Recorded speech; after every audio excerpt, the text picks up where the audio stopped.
안녕하세요. 김태훈의 현명한 투자자 방송 시작하겠습니다. 오늘은 시장이 거래소 코스 양쪽 다 아침부터 개장 초부터 계속 흘러내리기 시작해서 낙폭을 점점 키우고 있습니다. 이렇게 된 이유가 최근 들어서 올해 들어와서 남북 관계가 굉장히 긴장이 고조되고 있고, 또 이러한 한반도 지정학적 리스크가 양쪽 북한도 그렇고 우리 한국도 그렇고 양 정부가 정부 집권 세력들이 강경 발언들을 쏟아내면서 이런 분위기가 확산되고 있는데요. 특히나 외국인 투자자들이 굉장히 민감하게 대응하고 있습니다. 특히나 이 북한도 이렇게 강경하게 나오는 것도 그렇고 우리 윤석열 정부도 굉장히 강경하게 나가는 이유는 양쪽 다 대내적인, 즉 내부를 단속을 하기 위한 그런 필요성이 있기 때문이죠.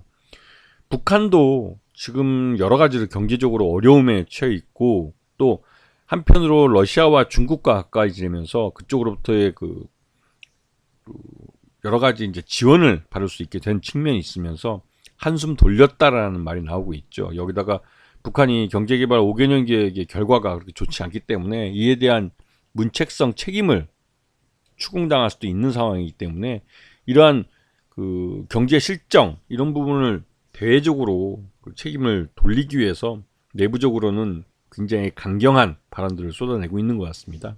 그런데 북한 주민들에 대해서 뭐라고 하는 것을 굳이 우리 언론이 받아서 이거를 대외적으로 떠들어대면서 이걸 긴장을 조성할 필요가 없지만, 요번에 윤석열 정부가 이제 4월달에 총선을 치르게 되는데 워낙 인기가 없기 때문에 이 한반도 지정학적 리스크를 이용해서 이 30%의 보수적인 사람들의 지지표를 얻겠다는 이 선거 전략의 일환으로 언론들을 이용해서 이러한 공포감을 조성하고 있는 것 같습니다. 그런데 우리나라 국민들은 오랫동안 보수 정권이 들었으면 이런 한반도 지정학적 리스크를 이용한 선거 전략, 즉 예전에는 뭐 총풍이라고 북한한테 돈까지 주면서 총을 쏴달라고 요구하기도 했고, 또 여러 가지 이 국지전까지도 벌어지기도 했죠. 그런 경험이 있기 때문에 우리나라 국민들은 별로 이러한 총풍이나 이런 강경하게 서로 몇 배를 응징한다 하고 큰 소리 치는 것들을 그냥 을에 선거철이 되면 그렇게 시끄럽게 떠드는 일로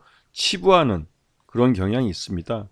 그리고 하지만 요번에는 윤석열 정부가 북한에 대해서 8년 만에 북한 선박을 독자 제재한다든가 이러한 이 북한을 자극하고 북한의 도발을 유도하는 이러한 일을 지금 벌이고 있죠. 그러다 보니 지금 판단할 때는 외국인 투자자들이 볼 때는 이 한반도 지정학적 리스크가 굉장히 크기 때문에 남북한 간에 국지전이 벌어질 수도 있다. 그리고 이 국지전이 자칫하다가는 확전이 될 수도 있다라는 불안감에 이 거래소도 그렇고 코스닥도 그렇고 또 선물까지도 모두 다 외국인들은 팔고 있습니다.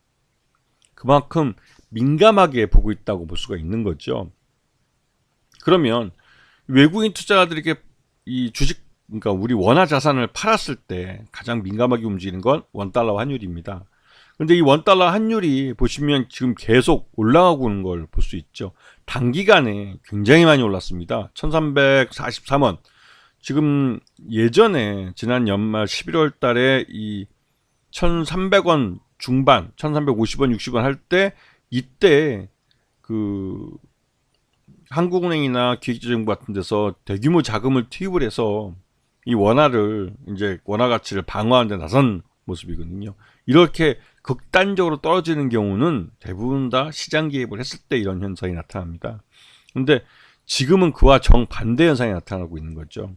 외국인 투자가들이 주식을 판 대금을 곧바로 달러로 환전하고 있다는 말과 같습니다. 그리고 이 코스피 지수도 지금 다른 때보다 훨씬 더 큰 폭으로 떨어지고 있는 모습을 볼 수가 있는데요.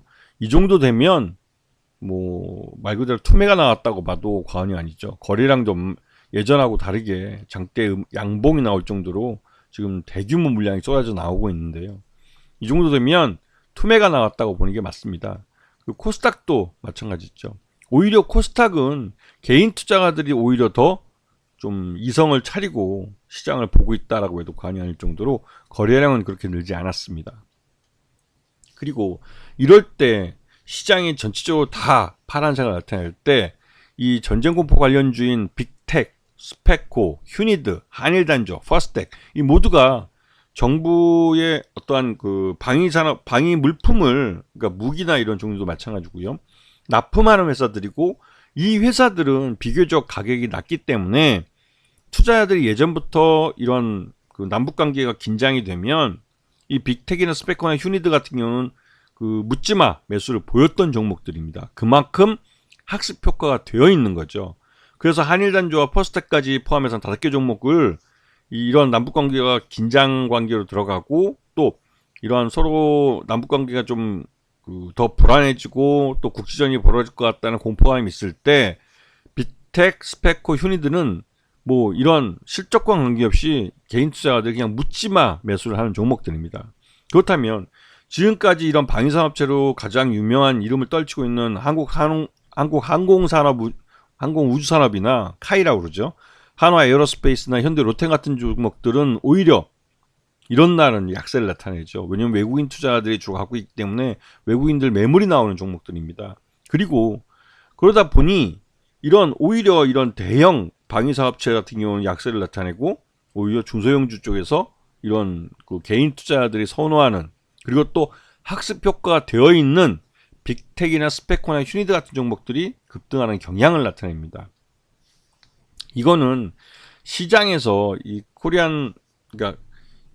디스카운트, 즉 이런 한반도를 둘러싼, 한반도 평화를 해치는, 한반도 긴장이 고조되는 이러한 상황이 벌어졌을 때 이 코리아 디스카운트라는 게 오히려 대형주들에는 더 민감하게, 특히 왜냐하면 외국인 투자자들이 많이 갖고 있기 때문에 더 민감하게 영향을 미치고, 오히려 중소형주들은 개인 투자자들이 학습 효과가 돼 있는 종목들에 대해서는 묻지마 매수를 나타내는 경향이 있습니다. 이게 실적으로 뒷받침되지 않고 막연한 기대감으로 묻지마 매수를 하는 거기 때문에 완전히 돈의 힘으로 주가를 밀어 올려버리는 겁니다. 그래서 이런 종목들이 전형적인 테마주성 매매를 보여주는 종목들인데, 이런 종목들이 왜 올랐냐고 물어보면 그 이유를 따지기는 어렵죠. 단지 지금 시장 내 분위기가 다른 어떤 종목을 사도 다 파란색이 나타날 것 같으니 그 대안으로 지금 그나마 빨간색을 나타낼 수 있는 종목, 막연히 개인 투자자들이 매매를 하고 외국인 투자자들이나 기관 투자자들의 매매가 적은, 또 지분이 적은 종목들 같은 경우는 매물이 적게 나오기 때문에 이런 종목들은 말 그대로 쉽게 끌어올릴 수가 있는 거죠. 개인 투자자들의 돈의 힘에 의해서 밀어 올려지는 겁니다. 하지만 이런 종목들은 테마성 매매이기 때문에 실제로 뒤늦게 쫓아가서 매수를 하면 상태에 물릴 가능성이 커요. 이미 단기적으로 이런 종목들은 30-40% 정도 오른 상태입니다. 단기적으로 30-40% 수익이 난 상태이기 때문에 뒤늦게 쫓아간 투자자들은 나보다 훨씬 더 싸게 산 투자자들이 언제든지 차익 실현하려고 앞에 줄 서 있는데 그 뒤에 가서 줄을 선 거예요. 즉 자칫하다가는 잡으면 상태에 물릴 수 있는 가격대라는 거죠. 그래서 이런 부분들을 잘 아시고, 이러한 그 전쟁 관련주, 전쟁 공포 관련주들은 주가가 많이 빠져서 이제 바닥을 긴다고 생각될 정도로 상대적으로 주가가 쌀 때 매수를 하는 겁니다. 그리고 지금같이 보수 정권이 들어서고 여러 가지 이런 조건들이 맞아질 때, 남북한 간의 긴장 관계가 고조되고 이럴 때 이런 종목들은 지금 같은 한 방이 나타나게 되는 거죠. 그리고 오히려 이런 종목 때 뭐 국산 무기 관련주를 산다 하시는 분들은 제대로 타이밍을 잘못 잡은 겁니다. 그런 종목들은 이런 소형주나 이런 중소형주, 그리고 또 이제 테마주 매매를 하는 종목들의 어떤 종목을 찾는 그런 기준을 갖고 국산 무기주를 사는 거기 때문에 잘못된 선택을 하는 거죠. 이게 물릴 가능성이 큽니다. 그러면 왜냐면 지금부터는 시장 리스크가 강화되어 있는 상태이기 때문에 개별 종목에 대해서는 지금처럼 테마성 재료가 있지는 않는 한 대부분이 다 흘러내리죠. 지금은 개별 종목이 좋고 나쁘고, 아니면 그 개별 종목의 실적이 좋고 나쁘고 이런 걸 떠나서 시장 전체에 대한 시장 리스크가 강화되는 때입니다. 그렇기 때문에 오히려 이럴 때는 테마성 종목들이 그나마 낫다는 거죠. 하지만 이것도 뒤늦게, 말 그대로 이제 뒤늦게 쫓아가서 추격 매수하는 거기 때문에 주의할 필요가 있습니다. 자칫하다가는 잡히면 상투일 수 있기 때문에 그렇죠. 아시겠죠? 자, 오늘 방송 여기서 마치겠습니다. 감사합니다.